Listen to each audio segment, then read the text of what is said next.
Yes, I am beginning this vlog in the shirt that I wore in the last one. No one cares. Let's talk about books I'm reading.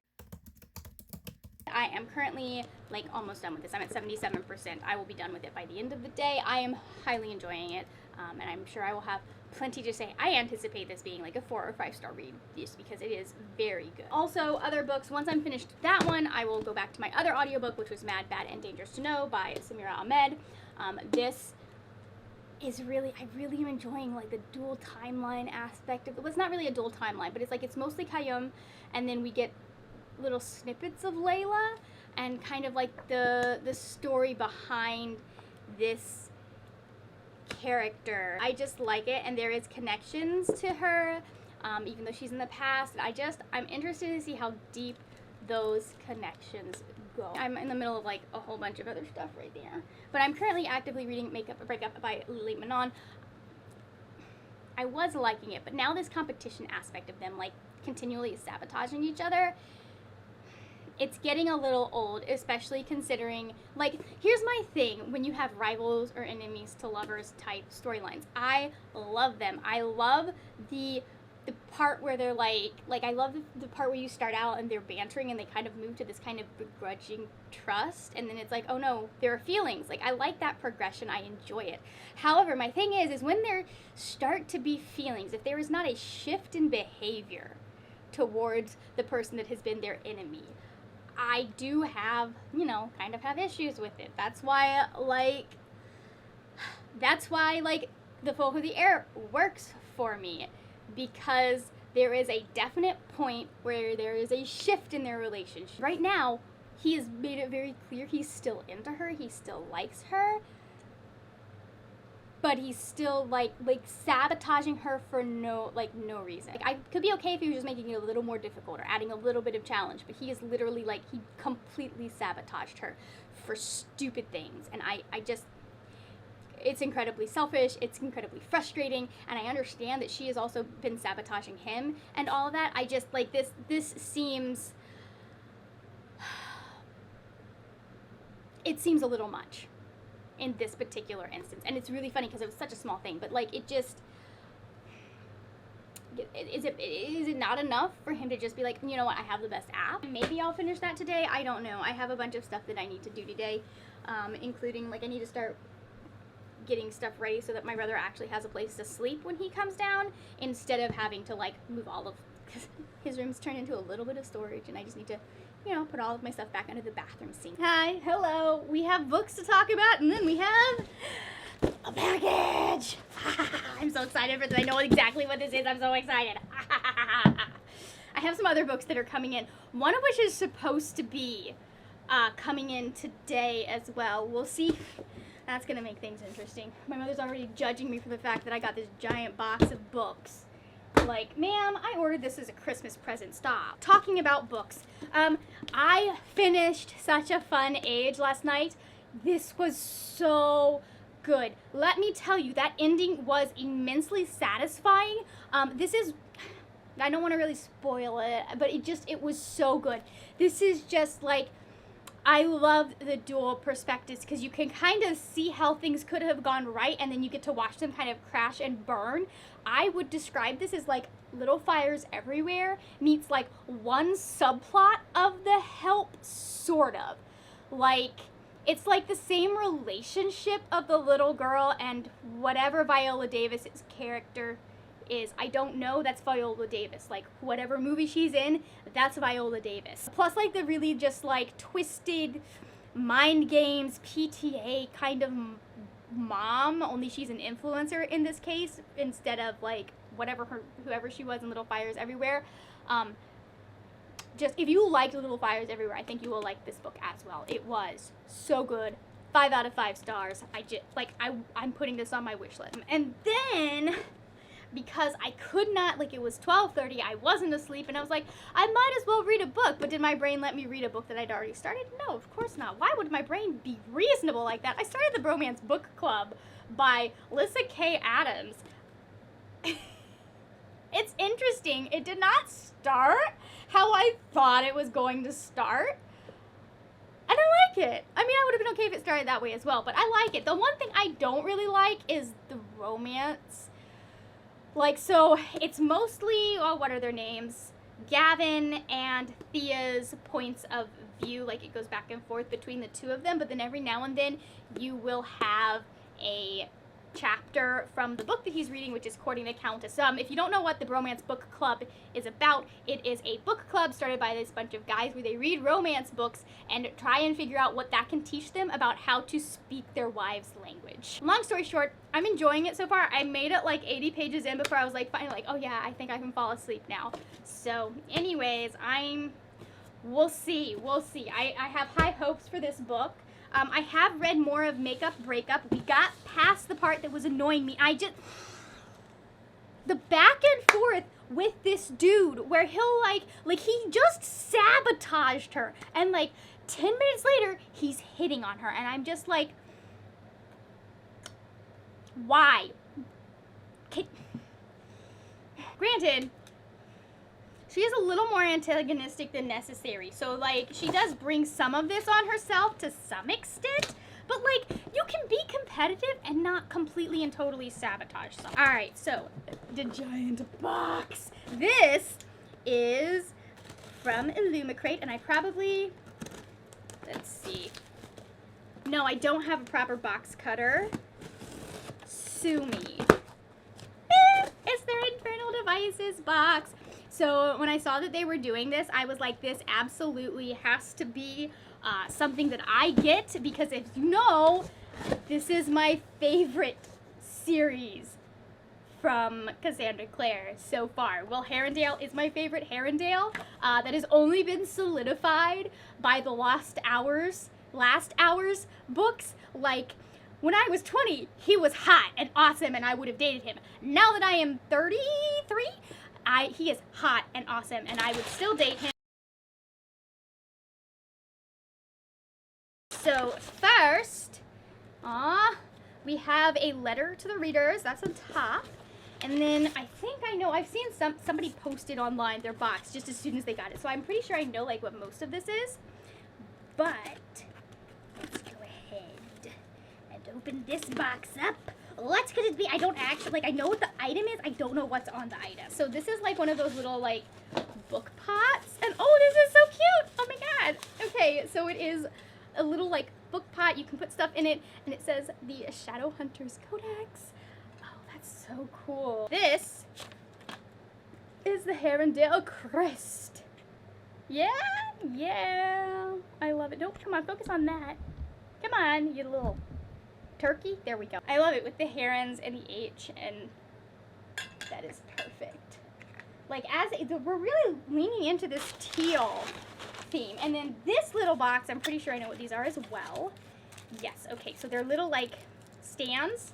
And then we have, whoops, I dropped Tessa. We've got a little Will standee. Can we focus on him? Not on that, on him. Yes, there we go. Naturally, because where Will goes, Jem has to go as well. We have, come on, Jem and Church. Of course, we can't have Jem without his cat. And then we have Tessa. Yeah, Tessa. God, it really doesn't like these Herondales. It only likes Carstairs. Ta-da! We got this little Tessie. And then, so let me see, because I'm sure they have matching colors. So what you do is you put them in the little stand, because they're these little clockwork gears. Put them in the little stand. Maybe. Hold on. You put them in a little stand, and then they get to stand up on their own. Ta-da! Okay, I think, here, let me pull these out. I think that might be everything. This giant bubble wrapped package is the main reason I ordered this. So look at this. Oh, interesting. I was not aware. Wait, hold on. Okay, let's very careful. Here's the problem with me and these kinds of boxes. This guy is going to get thrown out. Maybe if I can get the books out. It might just sit on my shelf like this and I'll never read them. We got these lovely, lovely hardcovers of the Infernal Devices books. Okay, so this is Clockwork Angel. Ta-da! Whoop, I keep popping this. Okay, so it's this lovely dark blue. And then on the back, we've got this. It says, "This is your true self, Tessa. This power is who you are." It's just, oh, these are so like lovely and compact, and I love them. And look at this, just the edges. The edges are so cool looking. And then we have a Clockwork Prince. And on the back it says, "We live and breathe words." Okay, so this has like a mask on the front. What does this have? This has mostly gears and angel wings. Okay, so this is like interesting. Okay, and then let me see. So for this one, they're making me sad. It's Jem's violin on Clockwork Princess. Look at that, it's purple. It's my favorite book in the series, so of course it has to be my favorite color. And then on the back it says, "In your eyes alone I found grace." These are like almost all Will Herondale quotes, I think. This is really nice though, because like they're all a little bit different in design, but they all still fit the theme. I freaking love it. That's so cool. I'm so happy. So let's talk books. So I read more of this. I'm almost done. I'm like at 237, I think. I'm here-ish. Yeah, that's where I stopped. So we're kind of where things are getting less frustrating between the two main characters. Funny fact, her father is a fiend, because he meets the student and is like, "You wanna come over for dinner?" And I'm just like, oh, someone's embracing the chaos right now. I love it. Anyways, we'll be finished this soon, I am sure. Other news, I did start a new audiobook because I had some books that were expiring. They were expiring in like a week or so, so I figured I should probably start working on them. So I have started Pride and Premeditation by Tirza Price. Okay. So this is a Jane Austen murder mystery, and it's Lizzie and Darcy trying to absolve Bingley of Mr. Hurst's murder. So somebody was like, let's do what we've all been hoping would happen to Mr. Hurst.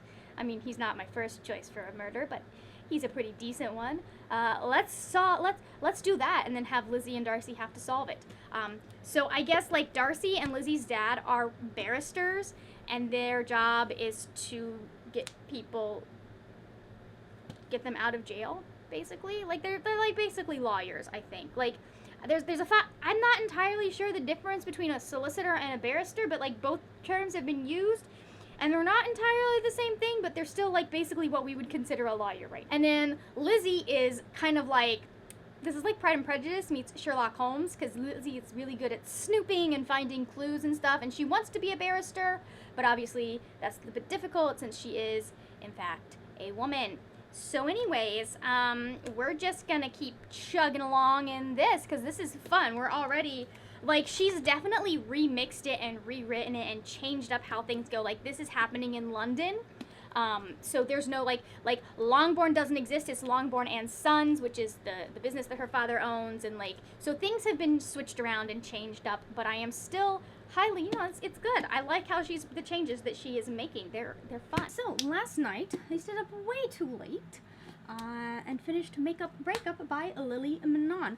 So this was a solid 4-star right up until the ending. And then, so she had me going for the first half of the kind of makeup scene at the end. You know how romance has that. She had me going. And then, like, if we had been in Hudson's head for part of this book, I think this would have worked really well. But the fact that we were in Annika's head for the entire book, we didn't get his point of view except what he told Annika. It felt like too 180 for me, for him to, like, be okay with everything that he was saying he was okay with. It felt like it didn't feel like a decision he'd make based on what we had just gone through with him. So, anyways, I enjoyed it for the most part. I had fun with it. There were places he was bugging me. I did like the point where it kind of turns around and you see him have that realization that he has to change how he is treating her if he wants how she is treating him to change. I was gonna continue on with Siege and Storm. I want to know why every time I start filming, my nose starts itching. Like, right here is just, like, insanely itchy right now. Anyways, then I was like, I don't want to put in that much effort into, like, understanding what I'm reading or paying attention to what I'm reading, because I'm reading it for a purpose. So I brought Bromance Book Club with me to work. I didn't read much of it at work. I will say that as much as I'm enjoying, like, the main story, I absolutely hate, with a burning passion, the excerpts from Courting the Countess. So far we've only had 2, and I think Benedict is absolute trash. So the whole premise of this book that Gavin is reading, and like you can tell Gavin knows that he screwed up, that he is responsible for the mess up, that like he hasn't completely understood the entirety of why his wife was like, you know what, I'm done. I go. He hasn't understood the entirety of why she wants to divorce him. So basically, did I already explain the premise of the book? I don't know. Anyway, so the book that the book club has him read, Courting the Countess, is about this woman who married a guy, and he had, like, he was under the false impression that she had been manipulating him, and he let people know it, and then they ended up still getting married anyways, and I don't know what order things went in, but like basically he finds out that he was wrong and all of that, and he's trying to convince her that he loves her so that she will fall back in love with him. And I'm like, sir, that's not what you need to be doing right now. This is all about you and your feelings and wanting to have a good marriage. And what you need to do right now, if you want to have a good marriage, is you need to do what you can to but to repair the damage you've done to this woman's reputation and her family and all of that. So, like, I'm liking what I'm reading with Gavin and Thea, though, because they are cute. And you can see where the disconnect has happened, and there's promise there. Okay, so I don't know how you would, like, reword the I have a stick song from TikTok with dogs to I have a TBR cart, but, like, that's how I feel right now. I feel like those dogs with those giant-ass sticks just carrying around and breaking stuff. So, let's take a look at this lovely thing. Oh, here, I'm gonna put it up next to, well, I guess I undid my bed. Look, I was filming. My room's a mess, please ignore. But look at how good it goes with my bedspread, which is going to be the theme of my, oh god, more mess. Those are the books I am unhauling. Some of them are very good books, but I just don't, that's backwards. Some of them are very good books, I just don't need to keep them on my shelves because I know I'm not going to reread them. Anyways, long story short, I did an unhaul while also building my TBR cart, and so this is how things are going to work. I'm going to go get one of those tops that you can put on them. I think I'm going to get the white one so it matches my shelf. All the journal stuff goes up here. There will be a top so I can use this while filming, like I can put books on it and stuff. This is books that I need to read, my TBR books. I need to move some of the books from here and there onto here, but I live in Florida, so if I take books out from there, things get warped. Anyways, so sorry, I don't know what's going on right now. It's way too late. I should be in bed. I should be reading the Bromance Book Club. It's fine. I just kind of went off. Okay, anyways. Books that I want to get to reading soon. Here, moved from over there. I don't know why that's still on. I stopped filming like an hour ago. I just cannot be bothered to get up and just, come on, hold on, there we go, it's unplugged. Not gonna bother me anymore. Okay, and then down here is where I am putting all of the books that I need to haul. So all of these books, I think you've seen most of these in. So that way, they no longer have to sit on the shelf of shame with my less than stellar authors that I'm still attached to. I wanted to talk about something that I did on YouTube. Well, not really, that I saw on YouTube. So, if you've been following my Twitter, you've seen that I've been posting a lot about my eczema because I am trying to find ways to manage it so that I don't look like this all the time. You probably don't think it looks weird. You're probably like, that's a normal skin color, Margaret. That's because you're not super close and you can't see. Well, actually, no, it's just all red at this point, so it's just all mad at me because I'm trying a chemical exfoliant. Anyways, so, long story short, I was watching some videos on, like, how to kind of manage eczema, and the first thing she said, this is a dermatologist, this is a doctor, I understand. She literally has a medical degree that tells her this is the most important thing when it comes to eczema that you need to stop doing, and that's stop scratching. And I just was like, you should not tell anyone with especially severe eczema that ever. Like, ever. Just don't. They know they need to stop scratching. If they could, they would. Like, I went in the comments and I was just like, listen, like, I understand that this is the key. Like, this, if I could stop doing this, my eczema would probably literally go. I understand this, but I physically cannot. To the point that the times I've tried and actually made it a significant amount of time, I have been shaking. Like, that's how extreme the need to scratch is. And so I just sat down, I was like, you need to manage, like, you need to phrase it in more positive things, in, like, not telling them to stop doing something. You need to tell people, here are some ways you can manage the itching, because I can't stop. Like, I'm never going to stop itching, and therefore, I'm never going to stop scratching. Like, it's not going to happen. You've seen it in videos. It's unconscious at this point. I do it without thinking. And that's not even, like, that's probably stuff I could ignore if I knew it was happening. But, like, when it is really bad, like, it is the only thing you can think about. And it is almost painful to not, like scratching it is less painful than not scratching, if that makes any sense to anyone.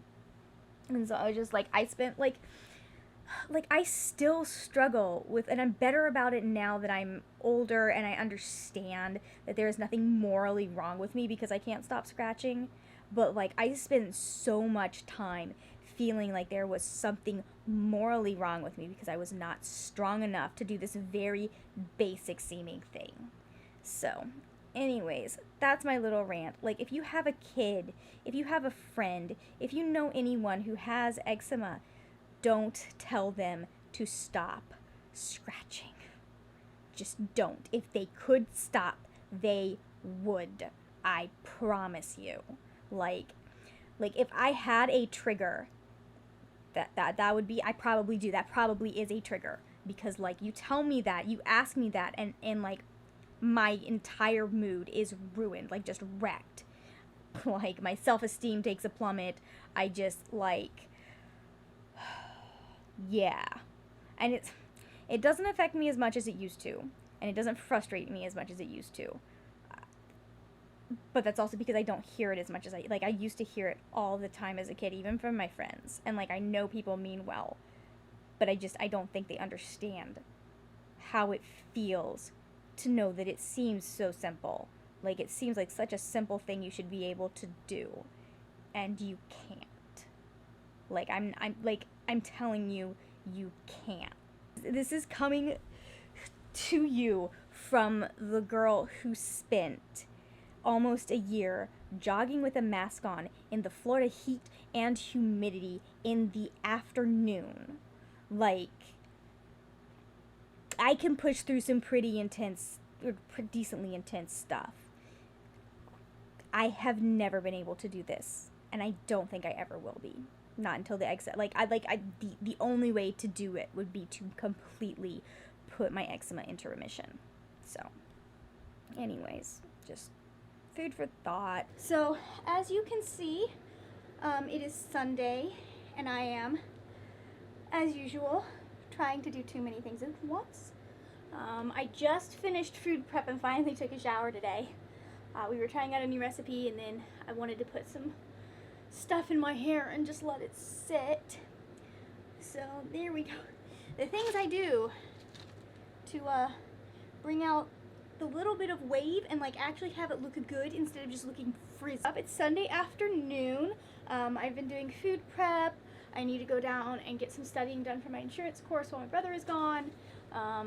And then like, I don't know, work on the video that's supposed to go up today?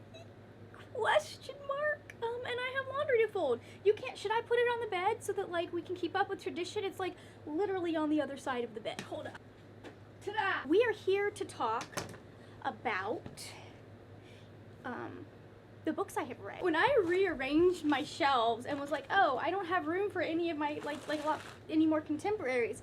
When I did that, I was like, it's fine. I don't read contemporaries that often. I've got a bunch on my thing, but you know, they're not a big thing for me.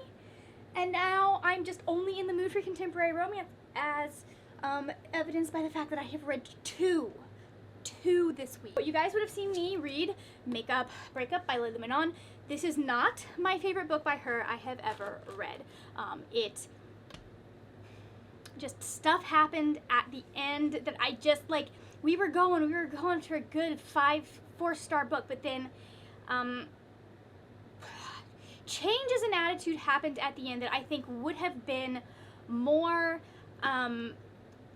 easier to swallow, I guess. Not swallow, but like it would have seemed more authentic. It would have seemed less like just a plot device, not a plot device, like less of just like the character, like you could see the through line, but because of how it was written and we're not in this character's head, like the change of opinion that happens, or the change that happens, doesn't seem genuine, I guess. It seems like it's something that, not something that the character would have been. I don't feel like they would have been at that place based on what we have seen from the main character's point of view. If we had been in this other character's head, I think it would have worked really well, because we could have seen them questioning things. At this point, all we have is the times that they've talked with the main character about their questioning, but they were still, at least the last time we saw them before the end, they were still very much set in their ways and like what they wanted to do. And so there was just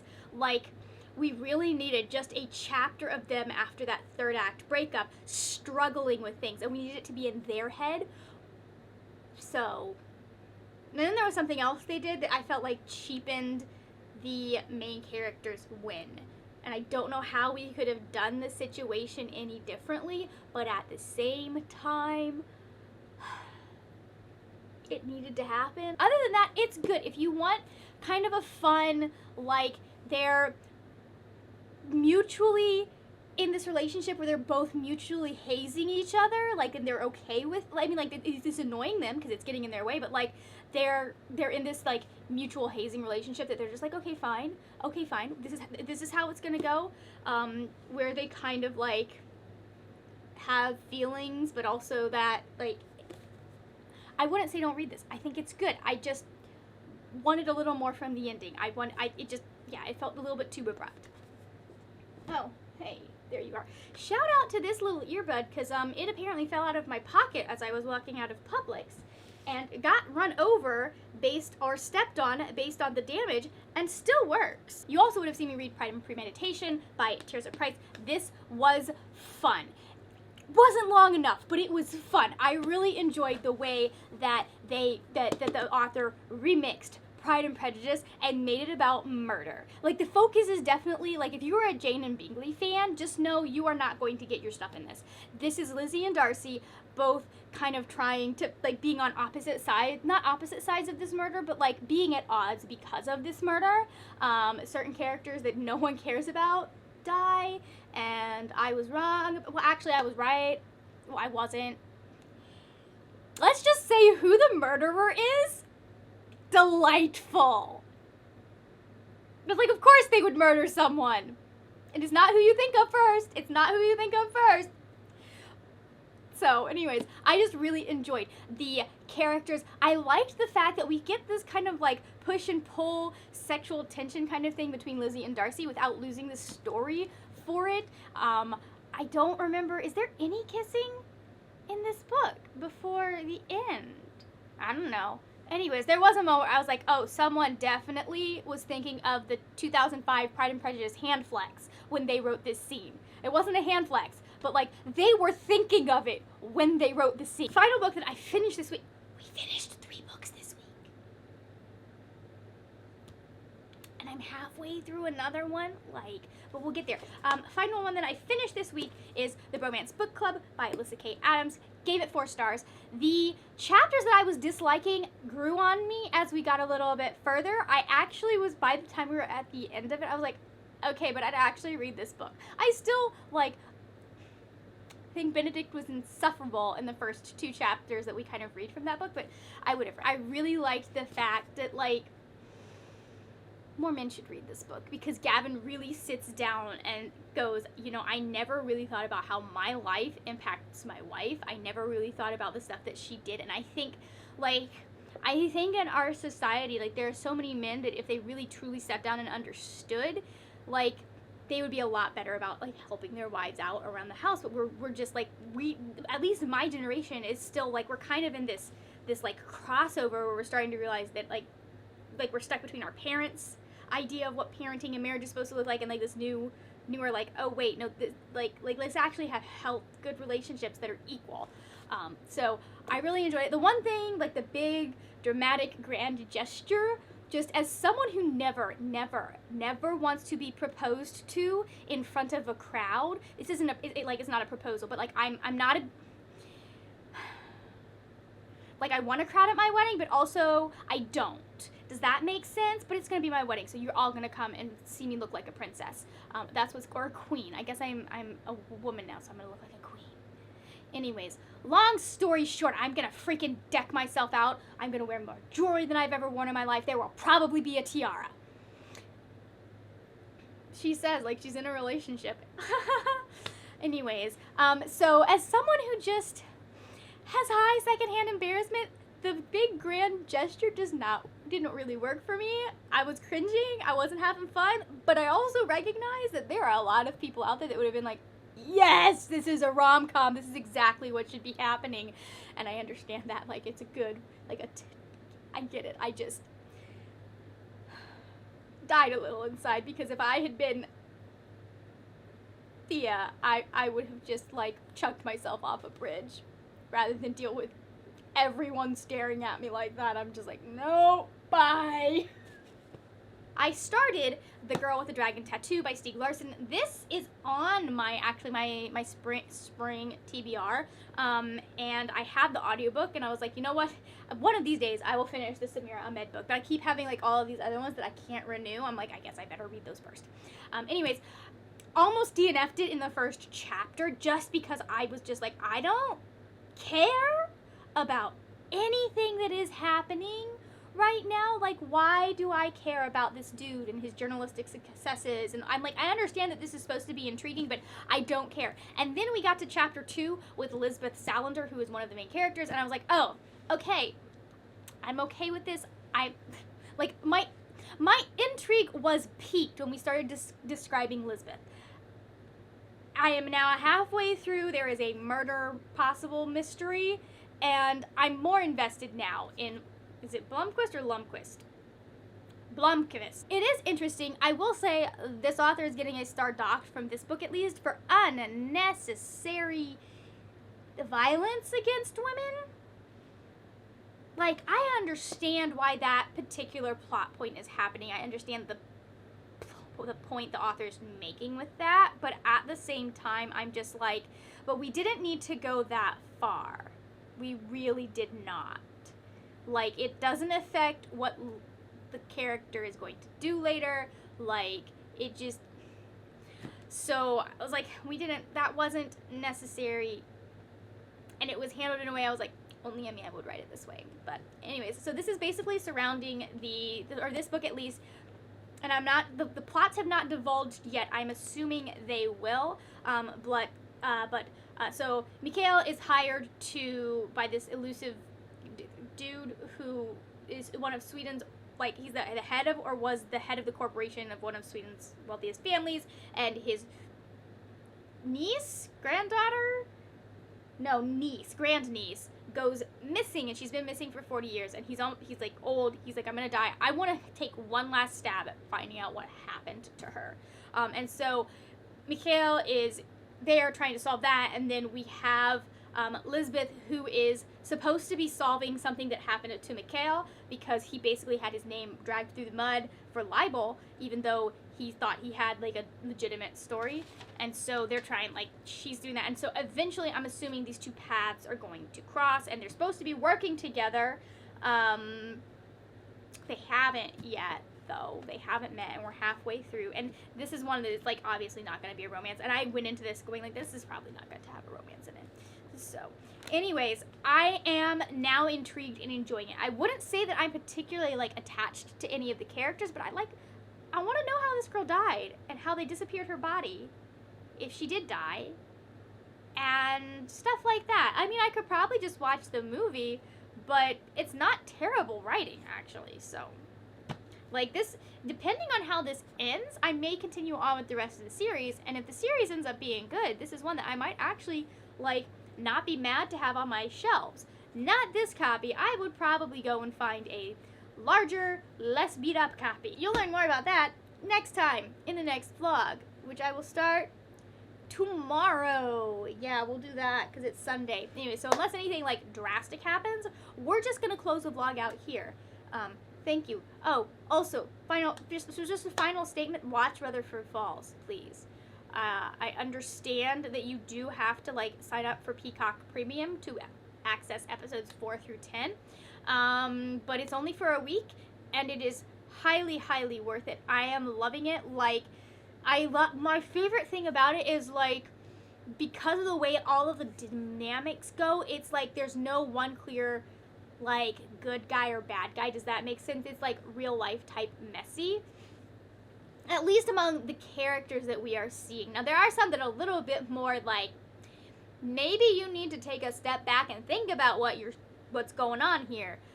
But the way that they're using the history of the Rutherford family to be kind of like a stand-in for American history, and how people get really attached to this very white narrative that ignores, like, the pain and suffering, and also, like, successes and developments by literally any person of color in this country. It's really clever. I love it. I'm having so much fun watching this with my brother, and hopefully he comes home soon so that we can watch some more, because I want to know what happens next. Like, we didn't leave off last night at a good place, but I was like, listen, I need to, like, actually see what this new sleep aid that I have is going to do to me on a day that I don't have work the next day. Thank you so much for If you are feeling chatty, talk to me down below in the chat and ask me about some of these books, or tell me about some of these books if you've read them. If you've watched Rutherford Falls, hi, come talk to me, hi. If you're not feeling chatty, since I am in love with Rutherford Falls at this point, give me a water, like the water emoji, the water drop emoji, or any water emoji, really. So just give me that to let me know you've watched the end of the video. If you don't feel like chatting, but you just want to let me know you're here, do that. Thank you so much for watching. This is where we put this in. Thank you so much for watching. If you enjoyed this video, please give it a thumbs up.